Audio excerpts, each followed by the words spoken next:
최근 일부 국내 언론들은 중국 관광객들이 일본 오사카 한복판에서 중국 국가를 부르며 일본인들을 자극했다고 전했습니다.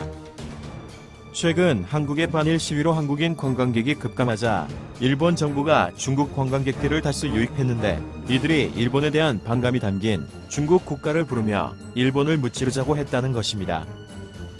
일부 국내 네티즌들은 중국 관광객들로 한국인을 대신하다가 일어난 일이네, 한국인을 무시하다가 쌤통이네, 중국인의 일본 여행을 권장해야 한다 등 반응을 보였습니다. 그런데 이 같은 보도가 사실일까요?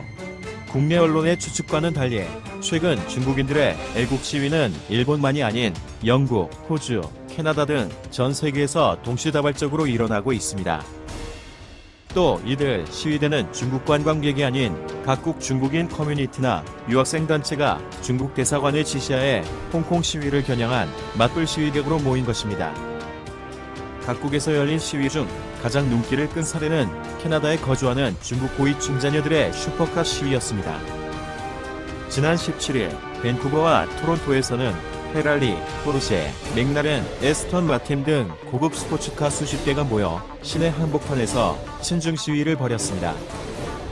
이들은 자신의 차량에 오성홍기를 꽂거나 손에 쥐고 흔들어 댔으며 중국 국가나 경적을 시끄럽게 울리는 등 소란을 피웠습니다.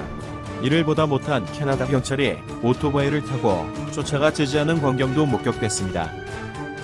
이 슈퍼카 시위는 20일부터 중국에서 더 큰 문제로 확산됐습니다. 슈퍼카 시위 영상을 본 중국 네티즌들은 참가자들은 부패 관리들의 자녀들일 것, 해외에서 잘 먹고 잘 사니 애국할 만하네 등 비판 댓글을 쏟아냈습니다. 결국 캐나다에 가족을 둔 고위 관리들의 실명까지 오르내리자 깜짝 놀란 중국 검열 당국은 관련 영상과 게시물들을 즉시 삭제했습니다.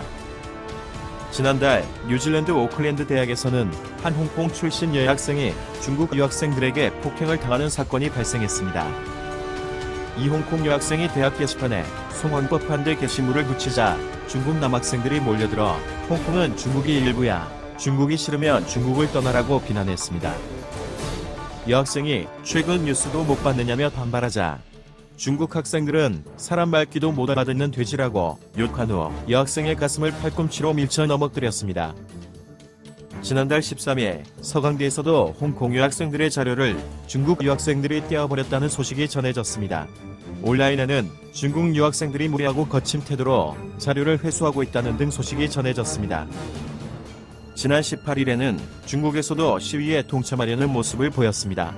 일부 중국 네티즌들이 성령 사진까지 합성해 천안문 광장에서 집회를 시도한 겁니다. 하지만 중국 당국은 이 같은 정보를 온라인에서 즉시 차단한 후 이날 천안문 광장과 주변의 경계 태세를 강화했습니다. 중국 공산당은 왜 해외 시위는 선동하면서 국내에서는 같은 내용의 시위에 공포를 느끼는 걸까요? 캐나다에 거주하는 중국 작가 성쇠는 VOA 방송에서 중국 공산당은 자국민이 지지를 보내는 것조차 잠재적인 위협으로 간주한다고 지적했습니다. 성 작가는 1989년 12월에 일어난 루마니아 혁명을 예로 들었습니다. 당시 루마니아 공산당은 10만 명 시민을 동원해 차우셰스쿠 지지 집회를 개최했지만 이 집회는 오히려 반정부 시위로 발전했고 결국 같은 달 공산 정권은 붕괴됐습니다. 중국 인권 변호사 주성우도 중국 당국은 민족주의 카드를 이용하고 있지만 이 카드가 리스크를 수반한다는 것을 잘 알고 있다며 중국의 반일 시위와 반항 시위를 예로 들었습니다. 중국은 2012년에는 반일 시위, 2017년에는 한국의 사드 배치를 겨냥해 반한 시위를 선동했습니다. 하지만 두 시위 모두 상대국 제품을 부수는 등 극렬 시위로 번지자 당국은 정치 안정에 영향을 줄 수 있다며 시위를 중단시켰습니다.